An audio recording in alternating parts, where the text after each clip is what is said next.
Welcome વિદ્યાર્થી મિત્રો, lecture number 9 માં આપનું હાર્દિક સ્વાગત છે. તો ચાલો મિત્રો, આપણે મેસોમેરિક અસર ટોપિકને સંપૂર્ણપણે પૂર્ણ કર્યો. મેસોમેરિક અસર, પ્લસ એમ અસર ને માઈનસ એમ અસર. ઓકે મિત્રો, અને ત્યારબાદ હવે આપણે એક નવા ટોપિક તરફ જઈ રહ્યા છીએ અને ટોપિકનું નામ છે મિત્રો હાઇપર કોન્જ્યુગેશન. તો ચાલો હાઇપર કોન્જ્યુગેશન ને સમજવા માટે સૌપ્રથમ આપણે પ્રોપીનના એક્ઝામ્પલ થી આગળ વધીએ. રેડી બધા? ઓકે ચાલો. તો ચાલો મિત્રો, મારી પાસે આ રીતે પ્રોપીનનો એક સૂત્ર છે. હું એને બંધારણ સ્વરૂપે આ રીતે દોરી રહ્યો છું. તમને બધાને પ્રોપીનનો સૂત્ર તો આવડતું હશે ને. CH3 CH double bond CH2. શું સૂત્ર છે? આ CH3 CH double bond CH2. This is the propene. Okay. મિત્રો, આ કાર્બન કાર્બન સિંગલ બોન્ડ છે અને આ કાર્બન કાર્બન ડબલ બોન્ડ છે. તો કે સર અમને પણ ખબર છે. Very good. ચાલો શું છે અહીંયા? કાર્બન કાર્બન સિંગલ બોન્ડ એ કોની સાથે જોડાયેલો છે? કાર્બન કાર્બન ડબલ બોન્ડ સાથે જોડાયેલો છે. ઓકે, તો કન્ડિશન વાંચો ચાલો. જ્યારે CC સિગ્મા બંધ એટલે કે આ CC સિગ્મા બંધ એ કોની સાથે જોડાયેલો હોય? દ્વિબંધ સાથે. અત્યારે અહીંયા દ્વિબંધ દોરેલો છે, બરાબર ને? તો આ કાર્બન કાર્બન દ્વિબંધ સાથે જોડાયેલો હોય, અથવા ધારો કે અહીંયા કાર્બન કાર્બન ડબલ બોન્ડ નથી તો એના બદલે શું હોઈ શકે? બેન્ઝીન જેવી કોઈ અસંતૃપ્ત પ્રણાલી જોડાયેલી હોય. અસંતૃપ્ત પ્રણાલી એટલે શું? બસ આ દ્વિબંધ યુક્ત પ્રણાલી.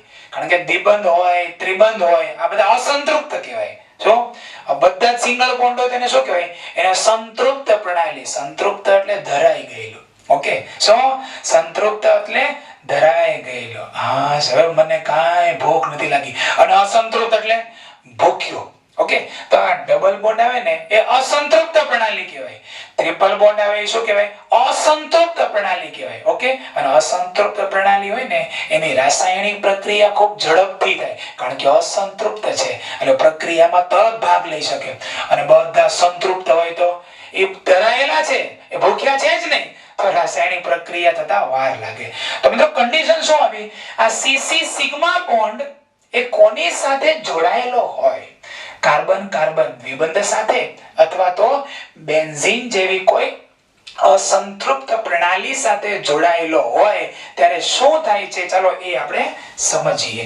ત્યારે આ ઉપરની કન્ડિશન નું પાલન થાય તો, એટલે કે CC સિગ્મા બોન્ડ આ દ્વિબંધ સાથે જોડાયેલો હોય ત્યારે આ જે CH છે ને, C બોન્ડ H માં આ જે ઇલેક્ટ્રોન, કેટલા ઇલેક્ટ્રોનો છે અહીંયા? 2 ઇલેક્ટ્રોન. તો બંને ઇલેક્ટ્રોન એ આ દ્વિબંધ તરફ આકર્ષાય છે. તો કે સર કેમ આકર્ષાય છે? અરે યાર, આ ડબલ બોન્ડ છે એ સંતૃપ્ત કે અસંતૃપ્ત? બોલો તમે ચાલો. આ દ્વિબંધ છે એ સંતૃપ્ત કે અસંતૃપ્ત? તો કે સર એ તો અસંતૃપ્ત છે. તો અસંતૃપ્ત હોય એ કોઈને પોતાની તરફ આકર્ષે કે નહીં? એ બીજાના પાસેથી ઇલેક્ટ્રોન યુગ્મ ખેંચવાનો પ્રયત્ન કરે કે ન કરે? કારણ કે એ ઓલરેડી ઇલેક્ટ્રોન થી ભૂખ્યા છે. ઓકે, એ ખૂબ જ ભૂખ્યા છે. કોના? ઇલેક્ટ્રોન્સના. એટલે આ જે CH સિગ્મા બંધના ઇલેક્ટ્રોન્સ છે ને એને પોતાની તરફ આકર્ષે. હાય, આવી જા બાજુ. હાય, અરે ત્યાં શું કરે છે?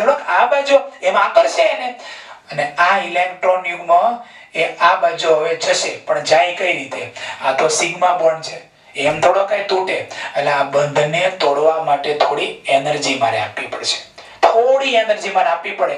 જેવી હું ઉર્જા આપું એટલે કાર્બન અને હાઇડ્રોજન વચ્ચેના બંધ તૂટે. હવે મને કહો, આ ઇલેક્ટ્રોન્સ જાય કોના ઉપર? કાર્બન ઉપર જાય કે હાઇડ્રોજન ઉપર જાય? કારણ કે બંને તત્વની વિદ્યુત ઋણતા અલગ અલગ છે. આ તમે મને જો કહો તો આપણે આગળ જઈએ. આ કોણ બોલ્યો? આ જો પેલો ભાઈ બોલ્યો. કાર્બન અને હાઇડ્રોજન વચ્ચેનો જે આ બોન્ડ છે ને એ બંધ તૂટી જશે અને આ બંધના ઇલેક્ટ્રોન, કેટલા ઇલેક્ટ્રોન હોય? 2. એ બંને કોના પર જાય? આ કાર્બન ઉપર જાય. પણ આ ઘટના આપમેળે ના થાય, થોડી ઉર્જા આપવી પડે. મિત્રો, મેસોમેરિક અસર જોઈ હતી ને, કે સંસ્પંદન અસર આપણે જોઈ ત્યારે એમાં કઈ ઉર્જાની વાત જ મેં નહોતી કરી. કેમ? કારણ કે લોન પેર અવેલેબલ હતી અને સીધી જ કોકને ઇલેક્ટ્રોન યુગ્મનું દાન કરી શકે. એક્સ્ટ્રા ઇલેક્ટ્રોન યુગ્મ પડેલું ને તો એમાં કઈ ઉર્જા ન આપવી પડે. જ્યારે અહીંયા જો કાર્બન ઉપર કોઈ એક્સ્ટ્રા ઋણ વીજભાર ધન વીજભાર લોન પેર કશું જ નથી. આ બંધ મારે તોડવાનો છે એટલે ઉર્જા આપવી પડે. આ શબ્દ તમે યાદ રાખજો કારણ કે હમણાં આનો ઉપયોગ કરવાનો છો. તો ચાલો આ બોન્ડ ને આપણે તોડી નાખીએ મલાઈ માર કે કમાન્ડ. ચાલો આ બની જશે હવે C અહીંયા H અહીંયા H. હવે આ બોન્ડ તૂટી ગયો તો બંધના ઇલેક્ટ્રોન યુગ્મ કોના ઉપર જાય? કાર્બન ઉપર. Very good.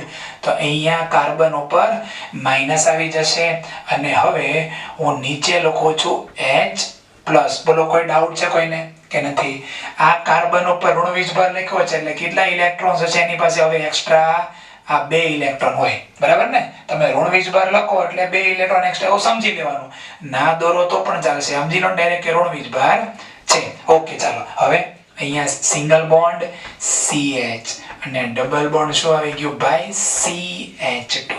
બસ આ ઘટના જો સમજાઈ ગઈ મિત્રો. હવે જો તમને સંસ્પંદનની કોઈ એક શરત અહીંયા દેખાઈ રહી હશે. કમાન્ડ કઈ શરત તમને અહીંયા દેખાઈ રહી છે? सरल वन में होतो तो प्लस सिंगल डबल जानी यहाँ तो प्लस यहाँ है प्लस सिंगल डबल यहाँ नहीं दिख रहा है तो दूसरा क्या आप लोगों को दिख रहा है? सेकंड रूल आपको शायद दिख रहा होगा which is the minus single and double. yes minus single double. Oh sir હવે તો અહીંયા સંસ્પંદન સ્ટાર્ટ થયું. Absolutely right. સંસ્પંદન હવે સ્ટાર્ટ થશે તો કે સર તો થિયરી નું નામ હાઇપર કોન્જુગેશન કેમ પડ્યું? ભાઈ ડાયરેક્ટ સંસ્પંદન થઈ ગયું. હે ડાયરેક્ટ સંસ્પંદન થઈ ગયું ના. પહેલા આ બોન્ડ તૂટ્યો એની માટે મારે એનર્જી આપવી પડી. હવે આ કાર્બન ઉપર ઋણ વીજભાર આવ્યો અને પછી 1 2 3 ton ton ton ton ton તો પછી હવે પેલો માધુરી દીક્ષિત નો સોંગ લાગુ પડે. અહીંયા માધુરી દીક્ષિત નો સોંગ લાગુ પડે નહીં કારણ કે લાઈટ ગયેલી છે. અહીંયા શું થયું? લાઈટ ગયેલી છે. નો ડાન્સ. અને હવે અહીંયા ડાન્સ સ્ટાર્ટ થયો. ચાલો મિત્રો આ ઘટના આપણે હવે આગળ લઈ જઈએ. હવે થયું શું મિત્રો? આ કાર્બન અને હાઇડ્રોજન વચ્ચેનો બોન્ડ છે એ મેં તોડીને આ ઘટનાનું નિર્માણ કરી દીધું. તો કોને ખોટું લાગી ગયું? આ કાર્બન અને હાઇડ્રોજન બંધ હતો ને આ બંને ખોટું લાગી ગયું. એટલે કે ભાઈ એને ખોટું લાગે તો chemistry is each and everywhere. તો પછી તમને ખોટું લાગે કે નહીં? હા 3 છોકરા હોય એમાંથી એકને કોઈ સર બોલા કે વાહ તું તો શું ડાયો છે, શું તારું હોમવર્ક. તો બીજા એટલું જ હોમવર્ક કર્યું તેને ખોટું લાગે. તો મેં કર્યું છે મારા કેમ તમે વખાણ ન કર્યા? એને બધાને વખાણ તો ગમવાના જ છે. તો આ બોન્ડ તમે તોડી નાખ્યો તો આને ખોટું લાગી ગયું. લો મારો વારો કેમ નો લીધો? એલા ભાઈ ચાલ ને હવે તારો વારો લઈએ.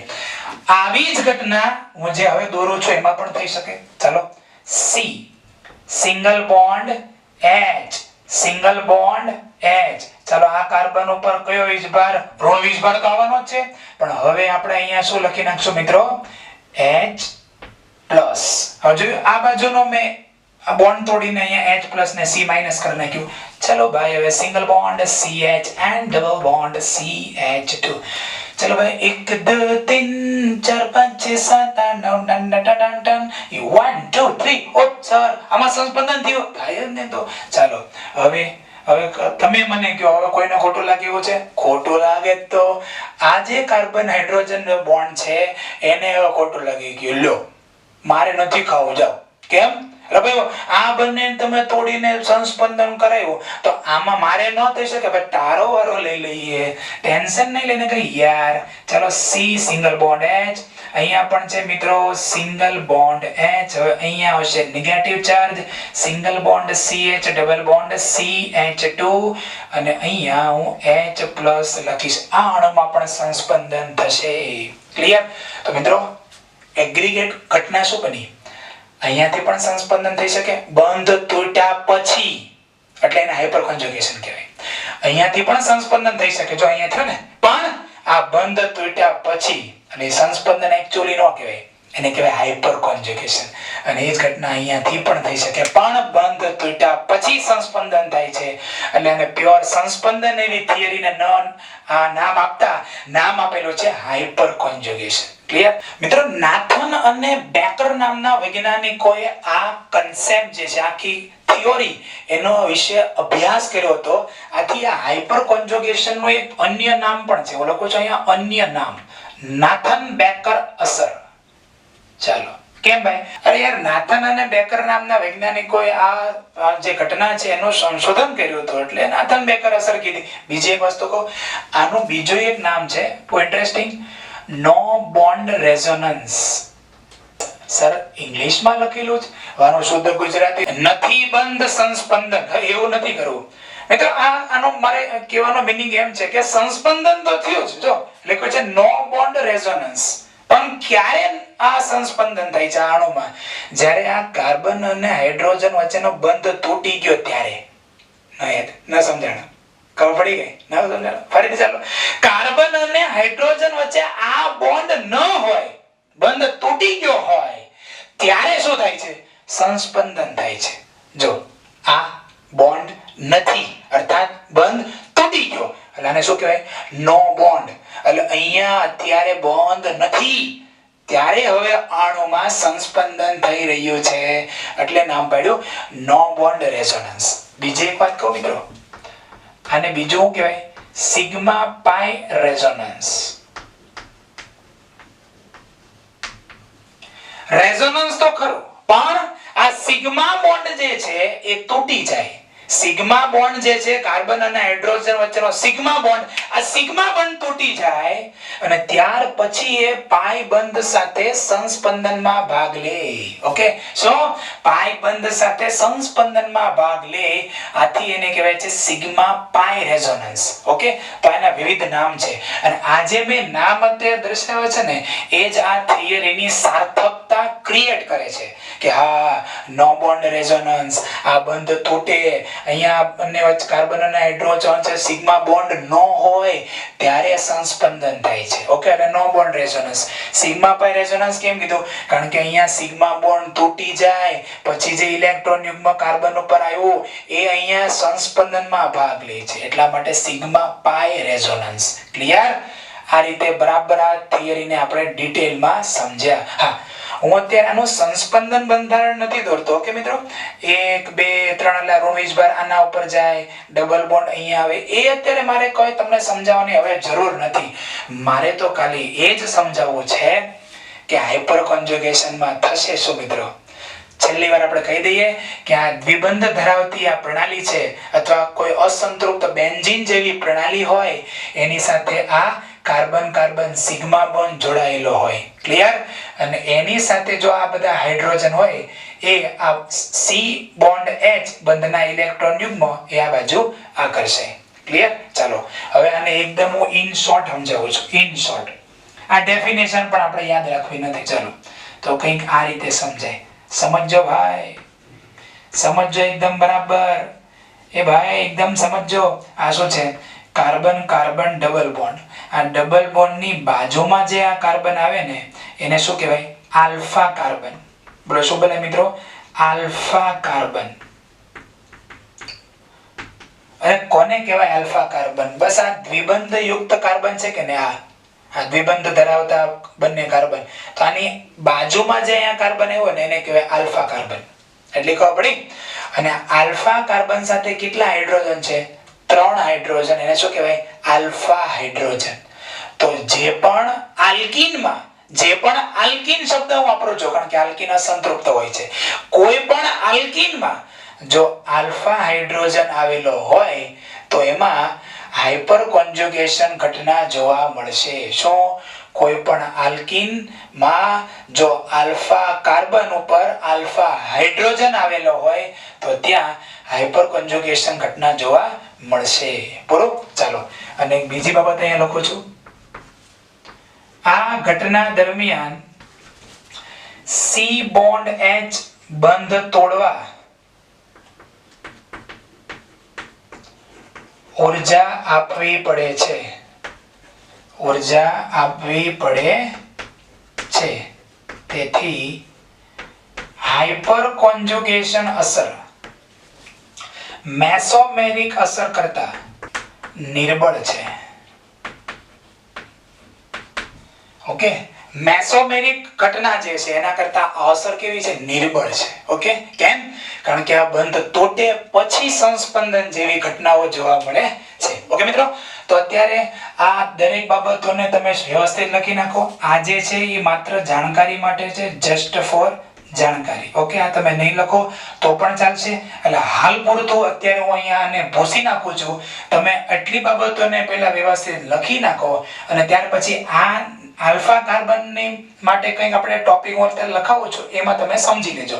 તો મિત્રો આ કન્સેપ્ટને વ્યવસ્થિત લખી નાખો ને ત્યાર પછી આપણે એમના એમસીક્યુ તરફ જવું છે. ઓકે,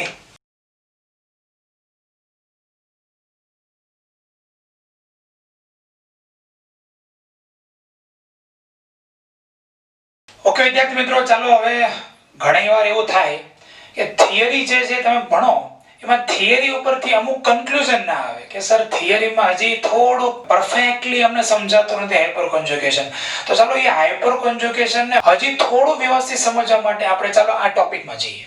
હવે એમાં મેં 3 બાબતો અહીંયા લખી છે, બરાબર? આ તમે સમજો વ્યવસ્થિત. શું લખેલી? નંબર 1, દ્વિબંધ યુક્ત કાર્બન સાથે જોડાયેલા કાર્બનને શું કહેવાય? આલ્ફા કાર્બન કહેવાય છે. જે હમણાં મેં તમને સમજાવ્યું, બરાબર છે? દ્વિબંધ યુક્ત કાર્બન હોય એની બાજુનો જે કાર્બન હોય એને કહેવાય આલ્ફા કાર્બન.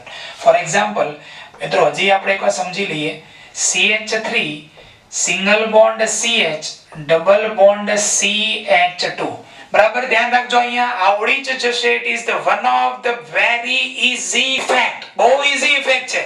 અરે યાર, હમણાં આના એમસીક્યુ કરશું ને તો તમને એમ થઈ જશે સર મને જાવા મિટ જાવા. સર બહુ ઈઝી છે યાર, રિયલી બહુ ઈઝી છે. ચાલો, CH3CH ડબલ બોન્ડ CH2. હવે અહીંયા શું છે? આ ડબલ બોન્ડ ધરાવતા બે કાર્બન છે કે નહીં? મારી જે બે આંગળી છે અહીંયા, ઓકે, આ એક કાર્બન ને બીજો કાર્બન, બંને વચ્ચે શું છે? દ્વિબંધ છે કે નહીં? તો એની એક્ઝેક્ટ બાજુમાં આ કાર્બન કહેવાય કે ન કહેવાય? એટલે દ્વિબંધ યુક્ત કાર્બન સાથે જોડાયેલો આ કાર્બન. ઓકે, દ્વિબંધ ધરાવતા કાર્બન સાથે જોડાયેલો આ કાર્બન એને શું કહેવાય? Alpha carbon. ઓકે, એટલે ડબલ બોન્ડ પછીનો આ કાર્બન એને કહેવાય આલ્ફા કાર્બન. ચલો, તો દ્વિબંધ યુક્ત કાર્બન સાથે જોડાયેલા કાર્બનને આલ્ફા કાર્બન કહેવાય. ક્લિયર? આ કોની માટે બાબત હતી? આલ્કીન માટે. ઓકે, ચલો, કાર્બોકેટાઇન હોય તો એની માટે ડેફિનેશન શું? ધન વીજભારિત કાર્બન સાથે જોડાયેલા કાર્બનને શું કહેવાય? Alpha carbon. જો મિત્રો, અત્યારે આ જે કાર્બન છે, બરાબર, એ કેવો છે? ધન વીજભારિત કાર્બન છે કે નહીં? અને કાર્બન ઉપર ધન વીજભાર આવે યાર, એને શું કહેવાય? કાર્બોકેટાયન. તો ચાલો મિત્રો, આ કાર્બોકેટાયન છે એટલે કે ધન વીજભારિત કાર્બન છે, એની સાથે જોડાયેલો જે આ કાર્બન છે ને એને શું કહેવાય? Alpha carbon. શું કહેવાય? Alpha carbon. ચલો, અહીંયા આ આલ્ફા કાર્બન છે. રાજા હોય એની પત્નીને રાણી કહેવાય. બોલો એ અસરનો? આની વાત તમને સાચી લાગે છે? રાજાની પત્નીને રાણી કહેવાય. એ જ રીતે આ આલ્ફા કાર્બન સાથે જે હાઇડ્રોજન જોડાયેલા છે એને કહેવાય આલ્ફા હાઇડ્રોજન. વેરી ઈઝી યાર. આ કાર્બન એક, આની સાથે કેટલા હાઇડ્રોજન જોઈન છે? 3. તો આલ્ફા હાઇડ્રોજન કેટલા ભાઈ લોગ? 3. ઓકે, નેક્સ્ટ અહીંયા આવો. ચાલો, આ ધન વીજભારિત કાર્બન એની સાથે જોડાયેલા કાર્બનને શું કહેવાય? Alpha carbon. આલ્ફા કાર્બન ઉપર કેટલા H છે? 1 2 and 3. તો બોલો આલ્ફા H કેટલા? 3 યાર. નેક્સ્ટ આગળ જઈએ. ચાલો, આ શું છે? કાર્બન ઉપર પેલું ટપકું હોય, બરાબર? ઘણા એમ કે કાર્બન ઉપર ટપકું. એટલે ટપકું એટલે શું? અયુગ્મિત ઇલેક્ટ્રોન. બોલે તો આ અણુને શું બોલાય? મુક્ત મૂલક. ઓકે, તો મુક્ત મૂલક યુક્ત કાર્બન છે, એની સાથે જોડાયેલો જે આ કાર્બન છે એને શું કહેવાય? Alpha carbon. તમને સમજાઈ રહ્યું હશે? ઓકે, ચાલો, આ કાર્બન ઉપર કયો વીજભાર છે? ઋણ વીજભાર. ઓકે, એની બાજુનો જે આ કાર્બન છે એને શું કહેવાય? Alpha carbon. ઓકે, કેટલા હાઇડ્રોજન છે? 1 2 and 3. તો આલ્ફા હાઇડ્રોજન કેટલા? 3. ઓકે, તો મેં તમને અત્યારે આલ્ફા કાર્બન અને આલ્ફા હાઇડ્રોજન આલ્કીનમાં, મુક્ત મૂલકમાં અને કાર્બોકેટાઇનમાં કેવી રીતે ફાઇન્ડ કરવા એ તમને અત્યારે પ્રાઇમરી બેઝિક એકદમ ઇન્ટ્રોડક્શન માહિતી આપી. ચાલો, આ 3 ડેફિનેશન પૂરી. હવે આગળ જઈએ છીએ મિત્રો. હાઇપર કોન્જુગેશન ક્યાં ક્યાં જોવા મળે? નંબર 1 આલ્કીનમાં, જેની ચર્ચા ઓલરેડી હમણાં મેં તમને થિયરીમાં કરાવી. Okay, yes. ચલો નેક્સ્ટ, કાર્બોકેટાઇનમાં જોવા મળે. તો કે સર એ કઈ રીતે? ચલો સમજાવો મિત્રો. તમને એ તો ખબર પડી ગઈ ને કે અત્યારે ધન વીજભારિત કાર્બન છે એટલે કેવો કાર્બન કહેવાય? અસંતૃપ્ત તો ખરો. કેમ? કારણ કે એની પાસે ધન વીજભાર છે, અને ધન વીજભાર છે એટલે શું? એને ઇલેક્ટ્રોન્સ ની જરૂર છે. એટલે એ શું કરે? આ C અને H વચ્ચેનો જે સિગ્મા બોન્ડ છે ને, એના ઇલેક્ટ્રોન્સ ને પોતાની તરફ આકર્ષે. આઈ જા બાજુ એમાં આકર્ષે. અને થશે શું મિત્રો? થોડી ઉર્જા આપી આપણે, એટલે આ બોન્ડ તૂટી જાય, એટલે કાર્બન ઉપર કયો ચાર્જ આવી જાય?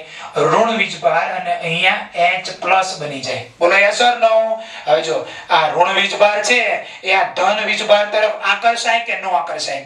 આ ઋણ વીજભાર ધન વીજભાર તરફ આકર્ષાય કે નો આકર્ષાય? કેમ એ બાજુ આકર્ષાય? કારણ કે કાર્બન ને ફરતે ટોટલ 6 ઇલેક્ટ્રોન છે, એનો અષ્ટક પૂર્ણ નથી થયું. આગળના લેક્ચરોમાં આ બાબત સમજાવેલી છે કે કાર્બન ઉપર ધન વીજભાર હોય ત્યારે એનો અષ્ટક પૂર્ણ ના થયું હોય.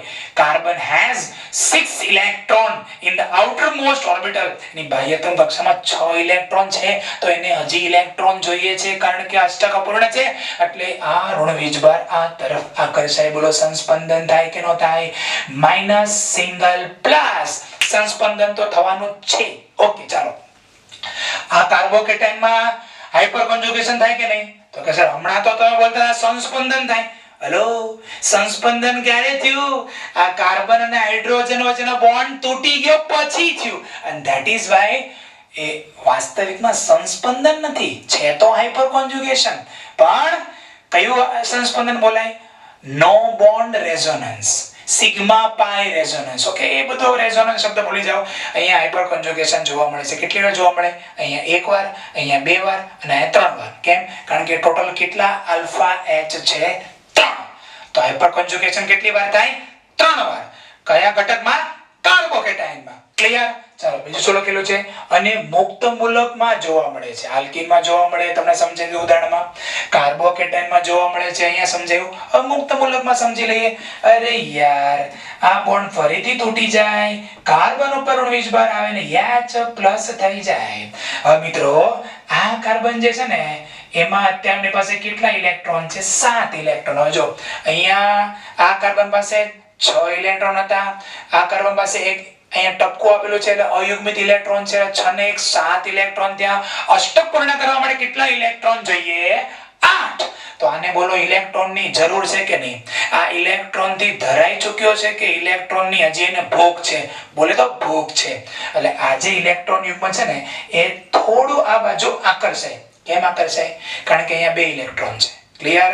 આની પાસે 1 ઇલેક્ટ્રોન છે. આને હજી ઇલેક્ટ્રોન્સ ની જરૂર છે કે નહીં? તો આ ઇલેક્ટ્રોન યુગ્મ આ બાજુ આકર્ષાય. અર્થાત હાઇપર કોન્જુગેશન તો થશે જ. હાઇપર કોન્જુગેશન તો 100% થશે. પણ હવે જો આ ઘટક કયો છે? બોલો. કાર્બન ઉપર ઋણ વીજભાર હોય તો એને શું બોલાય? કાર્બેનાયન. શું બોલાય? કાર્બેનાયન. યાદ છે ને? કાર્બન ઉપર ઋણ વીજભાર, ઋણાયન ને શું બોલાય? એનાયન. કાર્બન ઉપર ઋણ વીજભાર એટલે કાર્બેનાયન. તો હવે મને કહો, આ બોન્ડ અહીંયા તોડી નાખું, કાર્બન ઉપર માઈનસ અને અહીંયા H ઉપર પ્લસ.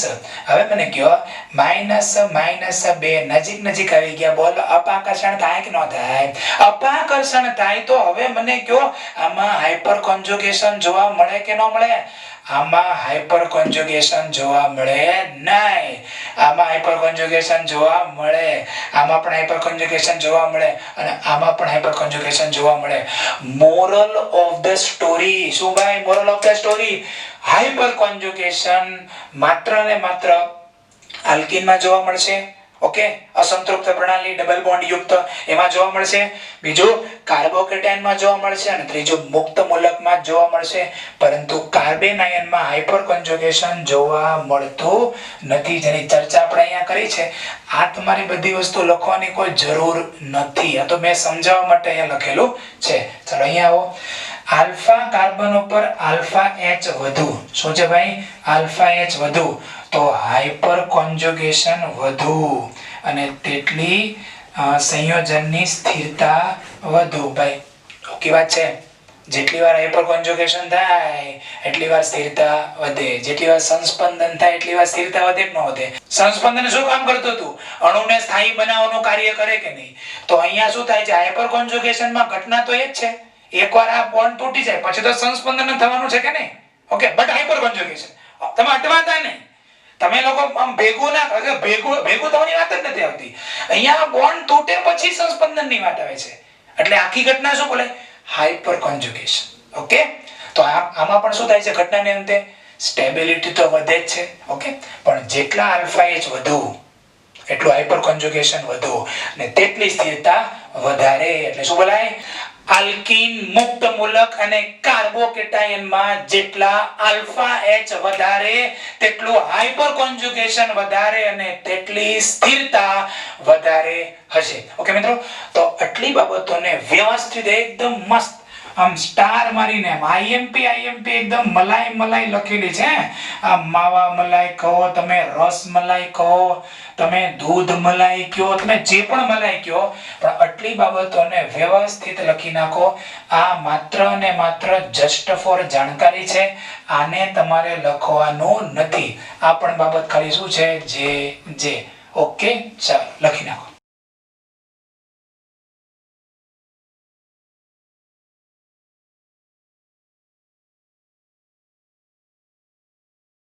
ઓકે વિદ્યાર્થી મિત્રો, ચાલો હવે હાઇપર કોન્જુગેશન ની બેઝિક ઇન્ટ્રોડક્શન પૂરી થઈ ગઈ અને હવે આપણે જઈએ છીએ આલ્ફા એચ ની ગણતરી તરફ. તો કે સર આલ્ફા એચ ની ગણતરી કરતા કેમ શીખવાડવાનું છે?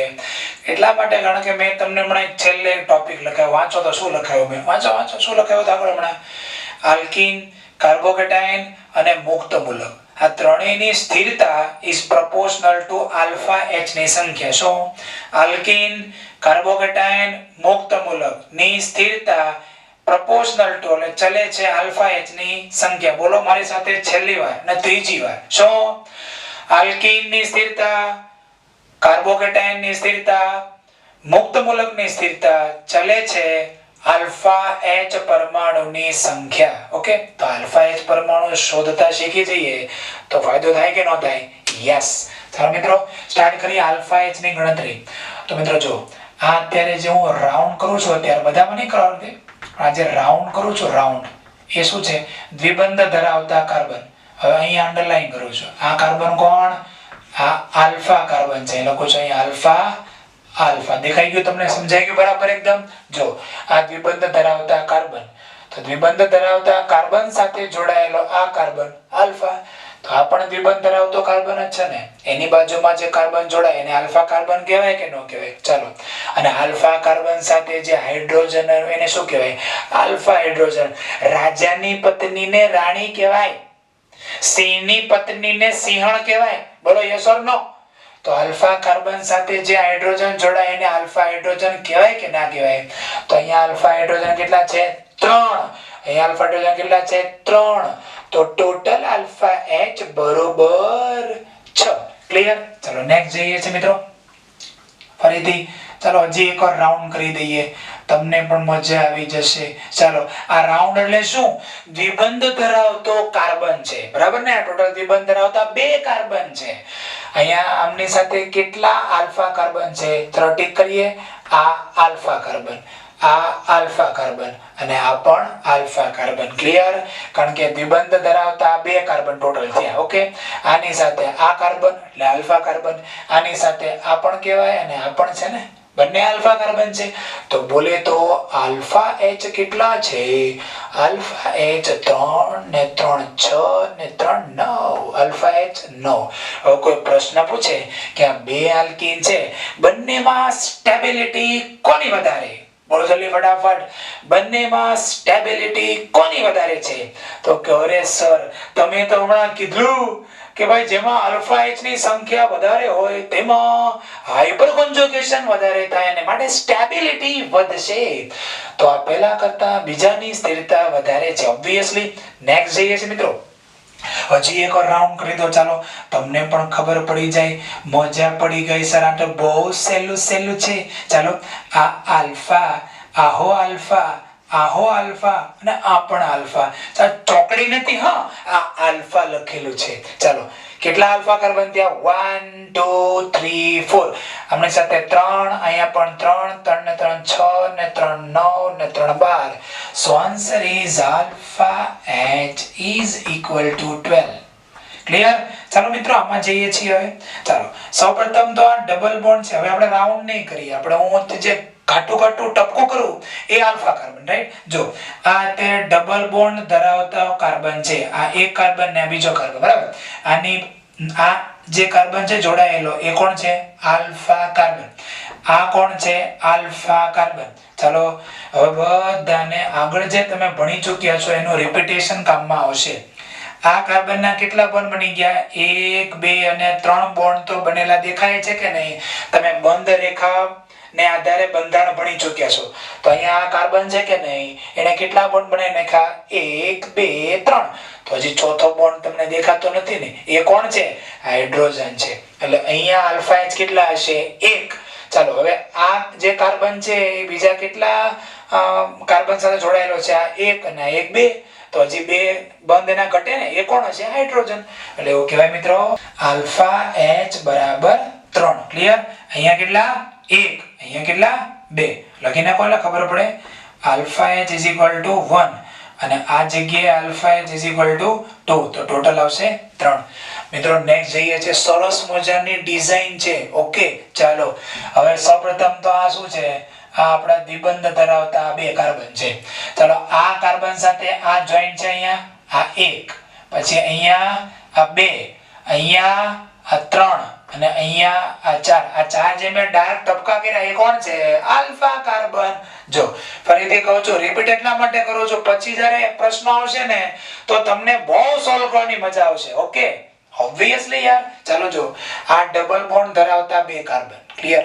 ડબલ બોન્ડ ધરાવતા બે કાર્બન ને દ્વિબંધની સાથે આ દ્વિબંધનો જે કાર્બન છે એની સાથે આ કાર્બન જોઈન્ટ છે આલ્ફા, આ પણ જોઈન્ટ છે આલ્ફા, આ પણ આની સાથે જોઈન્ટ છે આલ્ફા અને આ પણ જોઈન્ટ છે આલ્ફા. ચાલો અહીંયા કેટલા આલ્ફા થશે? 3. અહીંયા 3, અહીંયા 3, 3 ને 3 6 ને 3 9 ને 2 11. એટલે alpha H is equal to 11. Clear? કઈ રીતે આલ્ફા H 11 થયા? ચાલો જો લખી નાખું છું. આલ્ફા H અહીંયા 3 છે. આલ્ફા H અહીંયા પણ કેટલા? 3. આલ્ફા H અહીંયા કેટલા? 3. અને આ કાર્બન ઉપર આલ્ફા H કેટલા છે? બગડે 2. તો 3 તેરી 9 ને 2 11. ઓકે ખબર પડતી છે ને? બહુ સરસ. ચાલો આ કોણ છે? ડબલ બોન્ડ ધરાવતા આ બે કાર્બન છે. ચાલો એમની સાથે કોણ એટેચ છે? એક આ કાર્બન એટેચ છે, એક આ કાર્બન એટેચ છે. હવે મને કોઈ કહેશો આ કાર્બન જે છે ત્યાં તો 4 બંધ બની ચૂક્યા છે ને, તેઓ કહેવાય આ જગ્યાએ આલ્ફા H કેટલા? 0. આ જગ્યાએ પણ આલ્ફા H કેટલા? 0. તો ભાઈ આમાં આલ્ફા H થઈ ગયો 0. આમાં હાઇપર કોન્જુગેશન થાય જ નહીં, કારણ કે અહીંયા જો બે કાર્બન આલ્ફા કાર્બન, ત્યાં આલ્ફા H 0 છે. નેક્સ્ટ ચાલો આ છે ડબલ બોન્ડ ધરાવતો કાર્બન, એની બાજુનો કાર્બન આ 1. પછી આ પણ ડબલ બોન્ડ ધરાવતો કાર્બન, એની બાજુનો આ કાર્બન આ 1 અને 1 છે અહીંયા. ક્લિયર? ચાલો ફરીથી રાઉન્ડ કરી નાખો મસ્ત. આ તમારો ડબલ બોન્ડ ધરાવતા આ બે કાર્બન થયા. એક આલ્ફા કાર્બન, એક આ આલ્ફા કાર્બન ને આલ્ફા કાર્બન આ એક આ. ચાલો અહીંયા આલ્ફા H કેટલા છે? આલ્ફા H બરાબર 3. અહીંયા આલ્ફા H કેટલા? છેડા ઉપર હોય એટલે 3. અને આ જગ્યાએ આલ્ફા H કેટલા છે? ઓન્લી 1. તો ટોટલ આલ્ફા H બરાબર 10. ક્લિયર? ઓકે ચાલો મિત્રો આગળ જઈએ. હવે અહીંયા બે ડબલ બોન્ડ છે. અત્યાર સુધી બધી જગ્યાએ એક ડબલ બોન્ડ અને મજા પડી ગઈ. ચાલો હવે અહીંયા પણ મજા લઈએ. આ ડબલ બોન્ડ છે બરોબર, આની બાજુનો આ એક કાર્બન આલ્ફા કાર્બન કહેવાય ને, આ ડબલ બોન્ડ ની બાજુનો આ કાર્બન આલ્ફા કાર્બન કહેવાય ને, આ ડબલ બોન્ડ ની બાજુમાં આ પણ છે. તો આ બંને ડબલ બોન્ડ ની વચ્ચે કોમન આલ્ફા કાર્બન, એમાં શું વાંધો? અને આ ડબલ બોન્ડ ની બાજુમાં આ. તો આ જેટલા મેં ડોટ કરેલા છે એ બધા આલ્ફા કાર્બન છે. હવે બધાને આવડી ગયું હશે. ચાલો આલ્ફા H બરાબર અહીંયા હશે 2. ચાલો હવે અહીંયા કેટલા હશે? 1. અહીંયા હશે 3. એટલે 2 ને 1 3 ને 3 6. Alpha H is equal to 6. Okay વિદ્યાર્થી મિત્રો, તો 8 એક્ઝામ્પલ દ્વારા કોઈ આલ્કીન તમને આપેલું હોય એમાં આલ્ફા H કઈ રીતે ગણવા એ મેં તમને શીખવાડ્યા. અને આના MCQ પછી આપણે કરીશું, પણ પહેલા વ્યવસ્થિત મલાઈ માર્કે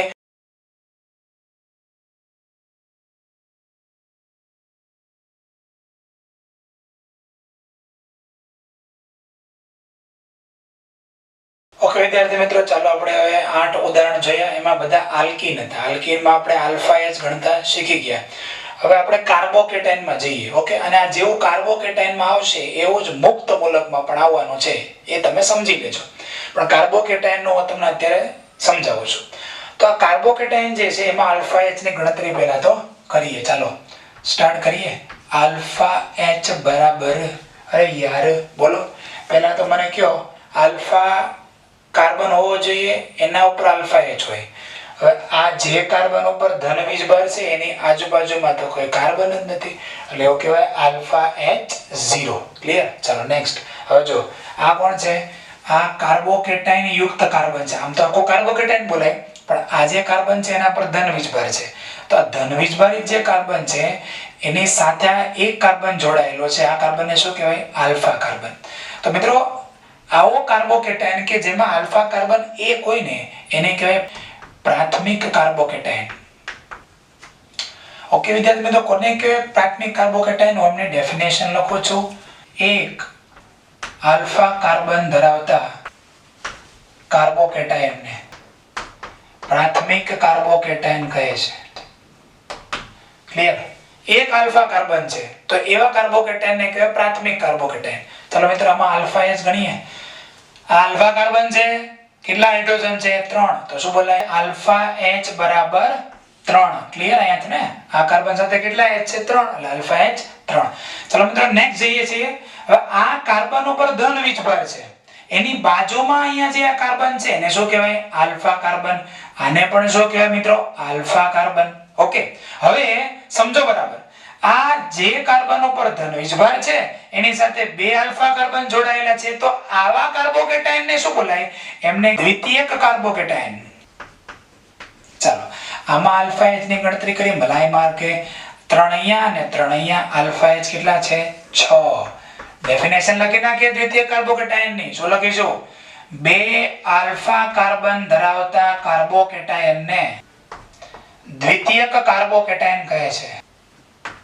ક્લિયર? ચાલો હવે આમાં જઈએ મિત્રો. આ કાર્બન ઉપર પોઝિટિવ ચાર્જ છે, આ કાર્બન ઉપર ધન વીજભાર છે. બહુ સારી વાત કહેવાય.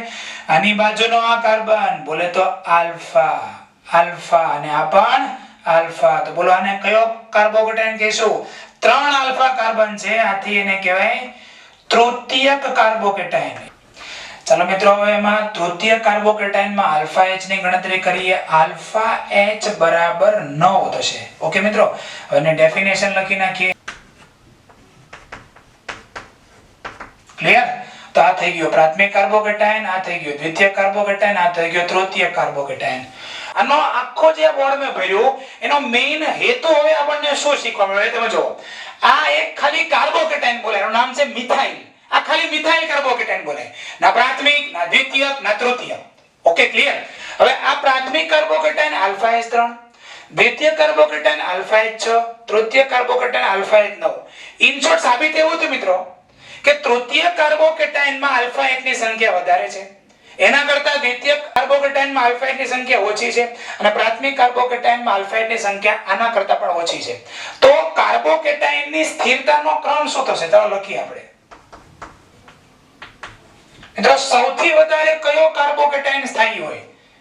તૃતીય કાર્બોકેટાઇન. ત્યાર પછી સ્થિરતાના ક્રમમાં કોણ આવશે? દ્વિતીયક કાર્બોકેટાઇન.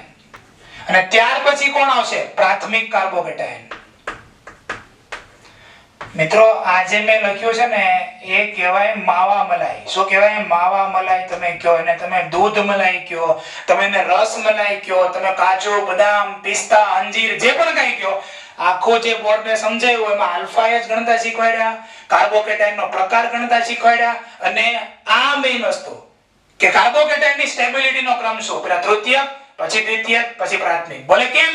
તો કે ભાઈ આમાં આલ્ફા એચ ની સંખ્યા વધારે છે, ત્યાર પછી આમાં આલ્ફા એચ ની સંખ્યા આના કરતા ઓછી, અને સૌથી ઓછા આલ્ફા એચ આ પ્રાથમિક કાર્બોકેટાઇનમાં હોય. અને જેટલા આલ્ફા એચ વધારે, હાઇપર કોન્જુગેશન વધારે, સ્થિરતા વધારે. ફરીથી બોલું છું, જેટલા આલ્ફા એચ વધારે, હાઇપર કોન્જુગેશન વધારે, સ્ટેબિલિટી વધારે. ઓકે, તો ચાલો આ સમગ્ર બાબતોને વ્યવસ્થિત નોટબુકમાં રાઉન્ડ કરીને ટીક મારીને લખી નાખો.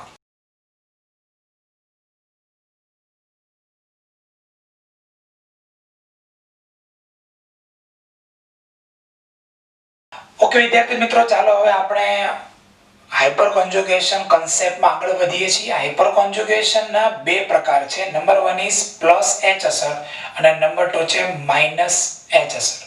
જેમ આપણે મેસોમેરિક અસરના બે પ્રકાર જોયા હતા, પ્લસ એમ અને માઇનસ એમ, તેમ હાઇપર કોન્જુગેશનના પણ બે પ્રકાર છે. પ્લસ એચ એટલે કે ઇલેક્ટ્રોન દાતા અસર અને માઇનસ એચ એટલે કે ઇલેક્ટ્રોન આકર્ષક અસર.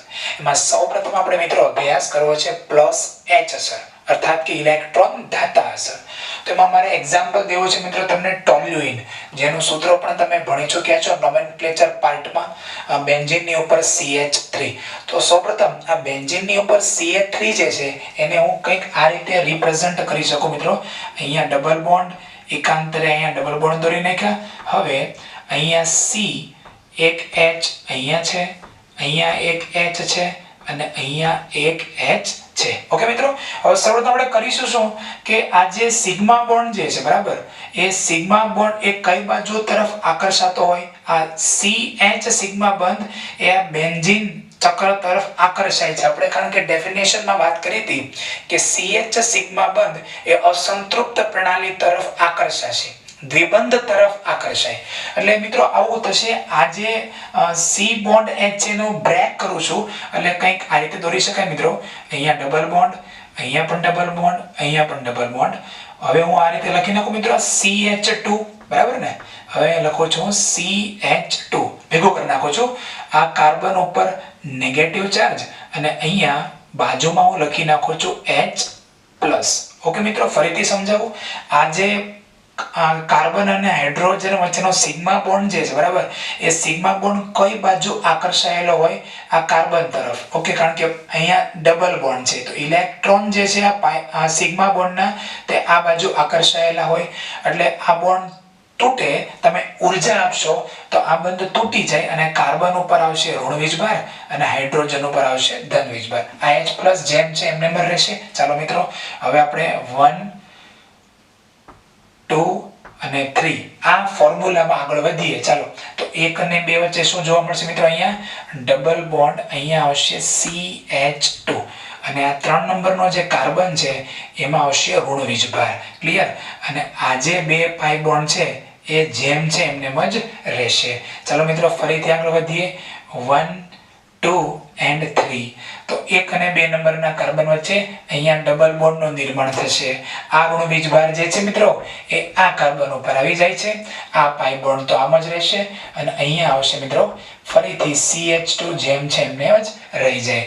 આપણે મિત્રો પ્લસ એમ અસરનો જે અભ્યાસ કર્યો ને તેમાં સેમ કન્સેપ્ટ આવતું હતું. અહીંયા બેન્ઝીન ચક્રમાં ઓર્થો અને પેરા સ્થાને ઋણ વીજભાર દાખલ થતો હતો. એવું જ આમાં પણ થાય છે. સેમ પ્લસ એમ અસર જેવું જ ફંક્શન પ્લસ એચ અસરનું છે, પરંતુ કઈ અસર વધારે સ્ટ્રોંગ છે? પ્લસ એમ અસર વધારે સ્ટ્રોંગ છે. એટલા માટે કારણ કે એમાં આવો કોઈ બંધ તૂટે, પછી કાર્બન ઉપર વીજભાર આવે અને પછી એ સંસ્પંદનમાં ભાગ લે એવું નહોતું. એમાં ઓલરેડી નાઇટ્રોજન અને ઓક્સિજન જેવા તત્વો ઉપર લોંગ પેર હતી જ અને એ ડાયરેક્ટ બેન્ઝીન ચક્ર સાથે સંસ્પંદનમાં ભાગ લેતું હતું. બરાબર છે? અને આથી એ અસર કેવી હોય? સ્ટ્રોંગ. મિત્રો ઘણા વિદ્યાર્થીઓ એવા હોય છે કે તે સેલ્ફ મોટિવેટેડ હોય, એને મોટિવેશન આપવાની જરૂર ના પડે, એ સેલ્ફ મોટિવેટેડ હોય, એટલા મહેનતુ હોય છે, ખૂબ જ હાર્ડ વર્કિંગ કરતા હોય છે. જ્યારે ઘણા વિદ્યાર્થીઓ હોય છે કે ક્યારેક ડીમોટિવેટ થઈ જાય તો એને થોડું મોટિવેશન આપવું પડે. હા, પાછા એનર્જી એને મેળવી લે એ લોકો, પણ એને થોડું મોટિવેટ કરવા પડે. કંઈક એવું જ અહીંયા થાય છે. કાર્બન અને હાઇડ્રોજન વચ્ચેનો જે બોન્ડ છે એને તમે તોડો, ઓકે, ત્યારે આ કાર્બન ઉપર ઋણ વીજભાર આવશે અને પછી એ પાછો સંસ્પંદનમાં ભાગ લે. ઓકે, એટલે પ્લસ એમ અસર અને પ્લસ એચ અસર આ બંને વચ્ચે જો સરખામણી કરીએ તો ચાલો બોલો કોણ જીતી જાય? પ્લસ એમ અસર જે છે એ પ્લસ એચ અસર કરતા કેવી હશે? સ્ટ્રોંગ. ઓકે, બાકી બધું ફંક્શન સેમ છે. ચાલો ફરીથી અહીંયા આપણે નંબર 1 આપી દઈએ, અહીંયા 2 આપી દઈએ, અહીંયા 3 આપી દઈએ. અહીંયા ડબલ બોન્ડ છે, 1 અને 2 નંબરના કાર્બન વચ્ચે ડબલ બોન્ડનું નિર્માણ થાય મિત્રો. અહીંયા ઋણ વીજભાર આવશે અને અહીંયા આવશે મિત્રો CH2. અને ભાઈ હવે આ જે ઋણ વીજભાર જે છે આ કાર્બન ઉપર શિફ્ટ થશે ફરીથી 1, 2 અને 3, અર્થાત કે અહીંયા પાઈ પાઈ પાઈ અને અહીંયા આવી ગયું CH2 માઇનસ. Okay clear. હવે H પ્લસ તો ઓલરેડી અહીંયા છે જ. તો મિત્રો સમગ્ર પ્રક્રિયા દરમિયાન કયા કયા સ્થાન ઉપર ઋણ વીજભાર ડેવલપ થયો, ઋણ વીજભાર બેન્ઝીન ચક્રમાં દાખલ થાય છે? તો તમે જોઈ શકો છો આ સ્થાન છે ઓર્થો સ્થાન. મગજમાં મિત્રો ફિટ થઈ જવું પડે. એકદમ આસાન ટોપિક છે, એકદમ બેઝિક ડિટેલમાં JEE મેઇન્સ, જે એડવાન્સ, નીટ દરેક લેવલનું અત્યારે ભણાવી રહ્યો છો. તો મિત્રો આ જેમ પ્લસ એમ અસર ભણ્યા એવી તો પ્લસ એચ અસર છે. નવું કશું જ નથી, નવું ખાલી આ જ છે. તો તમને આવડી જવું જ જોઈએ. તમે પ્રેક્ટિસ કરો, પ્રેક્ટિસ કરશો એટલે તમને આવડી જ જાય 100%. ન આવડેમાં કોઈ મેક નથી, આવડી જ જવું જોઈએ. ઓકે ચાલો. તો ઓર્થો અને પેરા સ્થાને શું થાય છે મિત્રો? ઋણ વીજભાર દાખલ થાય છે. ફરીથી ઓર્થો સ્થાને ઋણ વીજભાર દાખલ થયો. આનો મીનિંગ શું કહી શકાય? કે પ્લસ એચ અસર એ કયા સ્થાને જોવા મળશે? બોલો, પ્લસ એચ અસર કયા સ્થાને જોવા મળશે? ઓર્થો અને પેરા સ્થાને જોવા મળશે. પણ કયા સ્થાને નહીં જોવા મળે? મેટા સ્થાને જોવા મળશે નહીં. જો આ મેટા સ્થાન છે, આ મેટા સ્થાન છે, મેટા સ્થાને પ્લસ એચ અસર જોવા મળશે નહીં. મેં લખેલું છે અહીંયા પ્લસ એચ અસર પણ પ્લસ એમ અસરની જેમ ઓર્થો અને પેરા સ્થાને જોવા મળે છે, પણ મેટા સ્થાને જોવા મળતી નથી. અને બીજું, પ્લસ એચ અસર એ બેન્ઝીનની ઇલેક્ટ્રોન ઘનતા વધારે છે. કોની જેમ? પ્લસ એમ અસરની જેમ. પણ મારે પ્રશ્ન તમને પૂછવો છે કે પ્લસ એમ અસર પણ બેન્ઝીન કેન્દ્રની ઇલેક્ટ્રોન ઘનતા વધારે છે અને પ્લસ એચ અસર પણ બેન્ઝીન કેન્દ્રની ઇલેક્ટ્રોન ઘનતા વધારે છે, પણ મિત્રો સૌથી વધારે ઇલેક્ટ્રોન ઘનતા વધારાનું કાર્ય કોણ કરે? પ્લસ એમ કે પ્લસ એચ? બોલો જલ્દી, come on, give me answer. તમે જાતે વિચારીને આન્સર આપો. તો આન્સર આવશે પ્લસ એમ. ઓકે. તો મિત્રો આ દરેક બાબતોને અત્યારે વ્યવસ્થિત નોટબુકમાં એકદમ ફાઇન, ઓકે, કલરેબલ પેનનો ઉપયોગ કરીને લખી નાખો.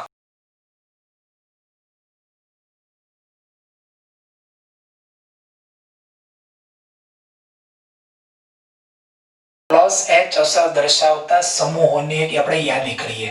તો મિત્રો આ પ્લસ એચ અસર ધરાવતા સમૂહો કયા? તો કે જેની પાસે આલ્ફા એચ હોય. શું? જેની પાસે આલ્ફા એચ હોય. તો મેં અહીંયા લાઈનમાં કેટલાક એક્ઝામ્પલ આપ્યા છે. તો CH3, આ CH3 ગ્રુપ એક્ચ્યુઅલી અહીંયા જોઈન થાય છે, બરાબર ને? હવે અહીંયા શું હોય? આ બેન્ઝીન ચક્ર આવે કે નહીં? ઓકે, એટલે દ્વિબંધ ધરાવતો આ કાર્બન છે. દ્વિબંધ ધરાવતા કાર્બનની સાથે આ જોડાયેલો કાર્બન છે ને, એટલે એક્ચ્યુઅલી આ કાર્બન કયો થયો? આલ્ફા કાર્બન થયો. સમજાય કે? એટલે મેં જે આ CH3 લખેલું છે ને, એ એક્ચ્યુઅલી આ જે આલ્ફા કાર્બન છે કે નહીં, એ ડાયરેક્ટ અહીં લખેલું છે. એટલે લખું છું અહીંયા આલ્ફા એચ કેટલા? 3. ઓકે, સમજો, બોલતા ને. આજે મેં સમગ્ર આકૃતિ અહીંયા દર્શાવી છે, બંધારણો બધા એટલા માટે દર્શાવ્યા છે કે આ CH3 સમૂહ છે એક્ચ્યુઅલી બેન્ઝીન ચક્ર સાથે જોડાય છે. એટલે આ એક્ચ્યુઅલી આલ્ફા કાર્બન કહેવાય. સમજાય ને કે નહીં સમજાતું? આ ડબલ બોન્ડ ધરાવતા કાર્બન સાથે જોડાયેલો આ કાર્બન એટલે આલ્ફા કાર્બન, હે ને? તો આલ્ફા કાર્બન છે, એમાં આલ્ફા એ 3 છે. એ આમાં. હવે આમાં આવો. આમાં શું થશે? આ કાર્બન સાથે બંધન થાય. જો બરાબર ને, અહીંયા પણ જો આ રીતે હું ધર નાખું, બરાબર, બેન્ઝીનમાં, તો ડબલ બોન્ડ ધરાવતો આ કાર્બન, બરાબર ને, એની સાથે આ CH2CH3 જોઈન છે. તો એક્ચ્યુઅલી આમાંથી આલ્ફા કાર્બન કોણ? આ આલ્ફા કાર્બન થાય, હે ને? તો આમાં આલ્ફા એચ કેટલા? આલ્ફા એચ બરાબર 2. હવે બંનેમાં જો મારે પ્લસ એચ અસર જો વિચારવી હોય તો બોલો મિત્રો, કોની પ્લસ એચ અસર વધારે થાય? હું અહીંયા હિન્ટ લખું છું, આલ્ફા એચ વધુ તો પ્લસ એચ અસર વધુ. આલ્ફા એચ વધુ તો પ્લસ એચ અસર વધુ, બરાબર ને? આ તમને યાદ હોવું જોઈએ, લખવાનું છે, બરાબર? ચાલો આમાં આવો. હવે આમાં શું જોઈએ? ઘણા વિદ્યાર્થી આ જોઈએ કે આ કાર્બનની બાજુમાં આ કાર્બન છે, આ કાર્બન છે, બંને આલ્ફા કાર્બન છે. ના ના ના ના ના, આ CH જે છે ને એ બેન્ઝીન ચક્ર સાથે જોઈન થવાનું છે. તો એક્ચ્યુઅલી આ બેન્ઝીનને જો એકાંતરે ડબલ બોન્ડ દોરી નાખો તો કઈ કામ થઈ જાય. તો ડબલ બોન્ડ ધરાવતો આ કાર્બન એની સાથે આ CH જોડાયેલો છે. મિત્રો આને આલ્ફા કાર્બન કહેવાય. હવે આલ્ફા કાર્બન પાસે કેટલા H છે? તો લખીશ અહીંયા આલ્ફા H = 1. ઓકે, એટલે એવું કહી શકાય મિત્રો, આ પ્લસ H અસર દર્શાવે છે, પ્લસ H અસર દર્શાવે છે, પ્લસ H અસર દર્શાવે છે, રાઈટ? હવે આમાં આવો. આમાં તો જો આ ડબલ બોન્ડને જો એકાંતરે આ રીતે દોરીને પછી ચેક કરું કે આ દ્વિબંધ યુક્ત કાર્બન એની સાથે જોડાયેલો આ કાર્બન તમે જોઈ લેજો આ આલ્ફા કાર્બન છે અને આલ્ફા કાર્બનમાં શું નથી અત્યારે આલ્ફા H કેટલા છે 0 ક્લિયર એટલે એવું કહી શકાય કે આ જે ઘટક છે ને એ પ્લસ H અસર દર્શાવી શકે નહીં ઓકે હું લખું છું નીચે ન દર્શાવી શકે આપણે આ ક્રિયાશીલ સમૂહ માટે અહીંયા લખેલું છે બરાબર પણ જો આ ત્રણમાં જો આપણે પ્લસ H અસરનો ક્રમ લખીએ મિત્રો તો ચાલો બોલો શું થશે ગ્રેટર ધેન ઓકે એટલે આ ત્રણ જ આપણે યાદ રાખવાના થયા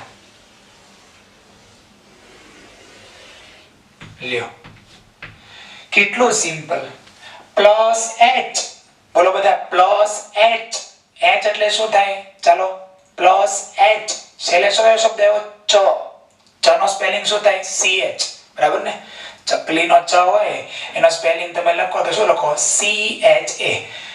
CH ધરાવતા દરેક ક્રિયાશીલ સમૂહો હોય બરાબર એ બધા શેમાં આવી જાય પ્લસ H અસરમાં અને આ ત્રણ જ તો તમારે યાદ રાખવાના છે એક CH3 બરાબર મિથાઇલ પ્લસ H અસર ઇથાઇલ પ્લસ H અસર અને આને કહેવાય આઇસોપ્રોપાઇલ આગળ તમે ભણી ચૂક્યા છો આઇસોપ્રોપાઇલ આમાં જો CH છે બરોબર તો ત્રણ ક્રિયાશીલ સમૂહો યાદ રાખવાથી જો પ્લસ H અસરના તમને MCQ આવડતા હોય તો યાદ રાખી લેવું જોઈએ ને ક્રમ પણ very easy CH3 greater than CH2 CH3 greater than CH CH3 કામ પૂરું ફિનિશ્ડ આની પ્લસ H અસર નથી ભૂલ ન કરી નાખતા ઘણા વિદ્યાર્થી ભૂલ શું કરે છે 3 ને 3 6 ને 3 9 આલ્ફા H સૌથી વધારે મેક્સિમમ પ્લસ H ના આ ભૂલ ના થવી જોઈએ ચાલો તમે પહેલા આ દોરજો સાઈડમાં લખી નાખજો ક્લિયર અને ત્યારબાદ આ બંધારણ જે છે એક્સ્ટ્રા તમારી માહિતી માટે છે એ પણ તમે દોરજો તો અટવાવ નહીં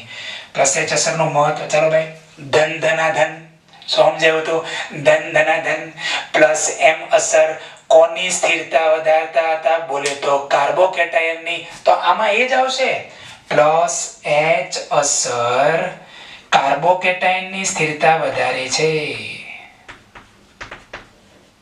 હવે કોઈ સર મને એમ પૂછે કે સાહેબ ધારો કે કાર્બેનાઇન હોય તો એમાં પ્લસ H અસર શું કરે અલા ભાઈ પ્લસ H અસર કાર્બોકેટાયનની સ્થિરતા વધારે તો પછી કાર્બેનાઇન એ તો ઋણાયન છે તો એની સ્થિરતા બોલો ઘટાડે છે આનાથી બેઠો વિરુદ્ધ છે ઓકે ચાલો પૂરું અને છેલ્લે આ સ્ટાર મારીને આપણે આ બાબતને પૂર્ણ કરીએ છીએ પ્લસ H અસર is less than plus M અસર ક્લિયર આ અત્યાર સુધી જે ભણ્યા એમાં આપણે આ અહીંયા સાબિતી આપી ઓકે મિત્રો આ બધી મોસ્ટ આઈએમપી બાબતોને વ્યવસ્થિત લાઈન ટુ લાઈન જગ્યા છોડીને મુદ્દાસર લખી નાખો મિત્રો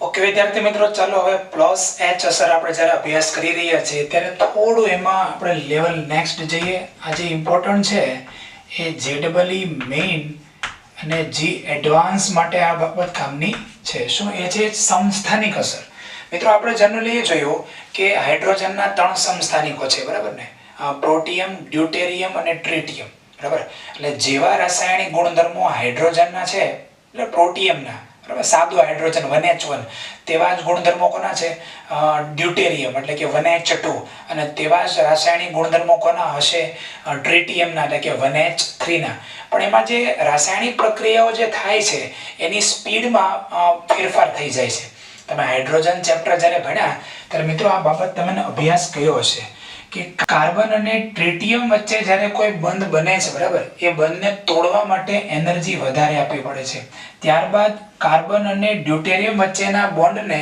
તોડવા માટે થોડી ઓછી ઉર્જા આપવી પડે જ્યારે કાર્બન અને હાઇડ્રોજન વચ્ચેનો બોન્ડ છે એ ખૂબ વીક છે ઓકે જો આ તમને ખબર હશે તો અત્યારે જે હું બાબત ભણાવું છું જી મેઇન્સ અને જી એડવાન્સ માટે એ તમને આઈડિયા આવશે ઓકે ફરીથી આ બંધ ઉર્જાનો ક્રમ છે એટલે કે કાર્બન અને ટ્રિટિયમ વચ્ચેનો બોન્ડ તોડવા માટે મહત્તમ એનર્જી આપવી પડે છે ખૂબ વધારે ઉર્જા આપો ત્યારે આ બંધ તૂટે આના કરતા કાર્બન અને ડ્યુટેરિયમ વચ્ચેના બંધને તોડવા માટે થોડી ઓછી ઉર્જા આપવી પડે અને સૌથી ઓછી ઉર્જા ક્યાં આપવી પડશે મિત્રો?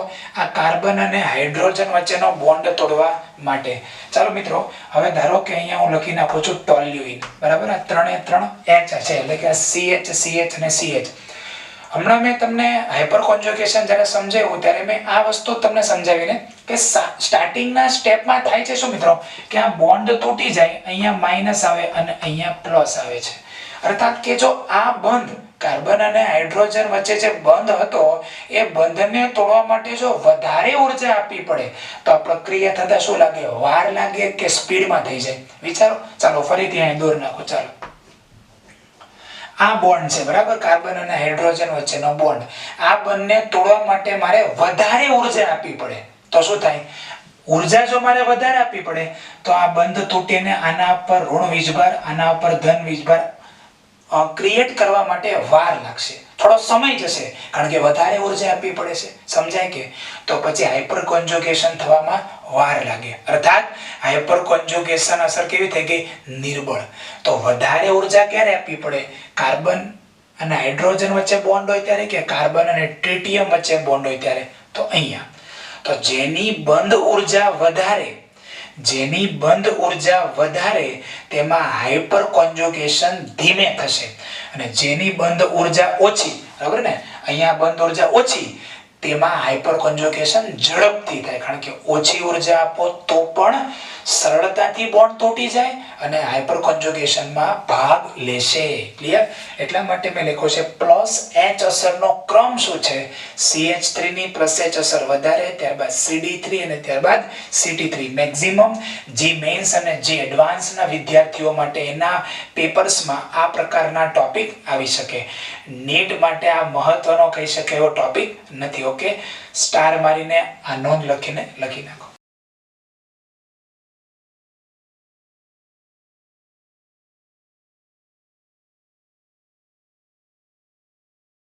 ઓકે વિદ્યાર્થી મિત્રો, તો ચાલો આપણે પ્લસ H અસરને પૂર્ણ કરી અને હવે માઇનસ H અસર તરફ જઈ રહ્યા છીએ. ઓકે, જો આજના વિડિયો લેક્ચરને તમે ખૂબ જ આનંદથી શીખી રહ્યા હો, તમને ખૂબ પસંદ આવી રહ્યો હોય, તમને દરેક કન્સેપ્ટ માઇન્ડમાં ક્લિયર થઈ રહ્યા હોય તો મિત્રો વિડિયોને લાઈક કરીને તમારો આનંદ વ્યક્ત કરો. Okay, obviously. ચાલો, માઇનસ H અસર એટલે કે ઇલેક્ટ્રોન આકર્ષક અસર. મિત્રો આની માટે મારે તમને એક્ઝામ્પલ આપવું છે બેન્ઝીન ઉપર CCl3. ઓકે, CH3 ને બદલે CCl3. ચાલો અહીંયા જોઈએ, અહીંયા બેન્ઝીન ઉપર C અને 3 Cl છે. આની આગળનો જે મેં એક્ઝામ્પલ આપ્યો ત્યાં 3 હાઇડ્રોજન હતા, અહીંયા એક H હતો. કાર્બન અને જો અહીંયા H હોત તો કાર્બન અને હાઇડ્રોજન પૈકી વિદ્યુત ઋણતા કોની વધારે? તો કે કાર્બનની. આથી આ બંધ તૂટીને ઇલેક્ટ્રોન યુગ્મ કોના પર જતા હતા? કાર્બન ઉપર. યસ ઓર નો? બોલો હા કે ના? ફરીથી, કાર્બન અને જો અહીંયા હાઇડ્રોજન હોય C બોન્ડ H તો વિદ્યુત ઋણતા કોની વધારે? કાર્બનની. તો બંધ તૂટે, સિગ્મા બંધ, તો એના ઇલેક્ટ્રોન યુગ્મ કોના પર જાય? કાર્બન ઉપર. ક્લિયર? પણ અહીંયા બંનેમાં વિદ્યુત ઋણતા કોની વધારે છે? બોલો જલ્દી. વિદ્યુત ઋણતા વધારે છે ક્લોરીનની. તો આ બોન્ડ તૂટે તો ઇલેક્ટ્રોન્સ કોના ઉપર જાય? હવે આ Cl ઉપર, બરાબર? આ બંધના ઇલેક્ટ્રોન આના ઉપર જાય, એટલે આવું કહી શકાય મિત્રો. હવે બનશે શું? અહીંયા બોન્ડ અહીંયા આવશે CCl2 અને અહીંયા થઈ જશે Cl-. ક્લિયર? હવે આ Cl- બને તો આના પર કયો વીજભાર આવે? બોલો, પ્લસ વીજભાર આવે કે નહીં? એટલે બધી વિદ્યુત ઋણતાને આધારે આ બાબતો સમજાવવાની છે. ક્લિયર? તમે સમજો વસ્તુ. વિદ્યુત ઋણતાને આધારે તમે નહીં સમજો તો આ બોન્ડ કેમ તૂટે છે, ઇલેક્ટ્રોન કોના ઉપર જાય છે, કેવી રીતે ખબર પડે? તો ક્લોરીનની વિદ્યુત ઋણતા કાર્બન કરતા વધારે, એટલે આ બોન્ડ તૂટે તો ઇલેક્ટ્રોન જાય કોની પાસે? ક્લોરીન ખેંચી જાય ને, કારણ કે એની વિદ્યુત ઋણતા વધારે છે. પૂરું. આના પર પ્લસ આવી જાય, આના પર માઇનસ આવી ગયો તો આ કાર્બન ઉપર પ્લસ આવે ને. હવે 1 2 and 3 આના પર આપણે 1 નંબર આપીએ, આના પર 2, આના પર 3. અહીંયા તો CCl2 થઈ જશે, આના ઉપર positive charge, double bond and double bond. Again અહીંયા 1 2 and 3 ડબલ બોન્ડ, અહીંયા આવશે પોઝિટિવ ચાર્જ, અહીંયા આવશે CCl2. ક્લિયર? ચાલો ફરીથી 1 2 and 3 અહીંયા ડબલ સિંગલ ડબલ, અહીંયા પોઝિટિવ ચાર્જ અને ડબલ બોન્ડ CCl2 અને અગેન આમાં સંસ્પંદન થઈને મિત્રો મળશે શું CCl2 અને પાછો આના પર આવી ગયો ધન વીજભાર અને Cl- તો ત્યાં જોઈન્ટ છે. ઓકે, તો મિત્રો પ્રક્રિયામાં થયું શું, ઇલેક્ટ્રોન યુગ્મ તમે જોઈ શકો છો બહારની બાજુ ખેંચાણ. જો ઇલેક્ટ્રોન યુગ્મ બહારની બાજુ ખેંચે છે, કારણ કે જો આ કાર્બન ઉપર ધન વીજભાર આવે એટલે હવે આ પાઈ બોન્ડના ઇલેક્ટ્રોન્સ ક્યાં જશે, આ બાજુ જાય ને. જ્યારે જો અહીંયા માઇનસ હોત તો શું થાય, આ ઋણ વીજભાર હોય એ ઇલેક્ટ્રોન્સ અહીંયા આવે ને આ ડબલ બોન્ડના ઇલેક્ટ્રોન કાર્બન ઉપર જાય. પણ અત્યારે ઇલેક્ટ્રોન યુગ્મ બેન્ઝીન ચક્રમાંથી ખેંચાય છે અને એટલે તો અહીંયા ધન વીજભાર આવ્યો, બરાબર ને. જો દાખલ થતા હોત તો અહીંયા ઋણ વીજભાર આવે, પણ અહીંયા તો ભાઈ શું થાય છે, આ CCl3 ગ્રુપ ઇલેક્ટ્રોન ઓકે એને પોતાની તરફ ખેંચે છે બેન્ઝીન ચક્રમાંથી અને આથી એમાં ધન વીજભાર આવે છે. પૂરો. તો ચાલો મિત્રો, -m અસરની જેમ -h અસર પણ કયા સ્થાને જોવા મળે, આ ઓર્થો અને પેરા સ્થાને જોવા મળે, પણ કયા સ્થાને જોવા નહીં મળે, મેટા સ્થાને જોવા મળશે નહીં. એટલા માટે તો મેં કાલે જ્યારે મેસોમેરિક અસર ભણાવી હતી અને આગળના લેક્ચરમાં, ત્યારે ત્યાં મેં અડધો કલાક અબાઉટ 30 મિનિટ મેં તમને આ બાબત સમજાવી હતી. એનો મેઇન હેતુ જ આ હતો કે હવે તમને ડાયરેક્ટલી આઈડિયા આવી શકે, પણ જો ત્યાં ખબર નહીં પડે, ત્યાં તમે બરાબર નહીં જોયું હોય, નહીં સમજ્યા હો, તો અહીંયા લોચો આવશે. એટલે બરાબર તે જોવો અને એના આધારે ક્લિયર થઈ જશે. તે બેન્ઝીન ચક્રની ઇલેક્ટ્રોન ઘનતા ઘટાડે છે, કારણ કે પ્લસ વીજભાર આવે છે. ચલો મિત્રો, -h અસર દર્શાવતા સમૂહો, ઘણીવાર વિદ્યાર્થીને એવું થાય છે કે CCl3 માં -h અસર આવે તો CF3 માં પણ -h અસર આવે, પણ અહીંયા હું ચોકડી મારું છું. ઓકે, એનું કારણ છે બંધ લંબાઈ.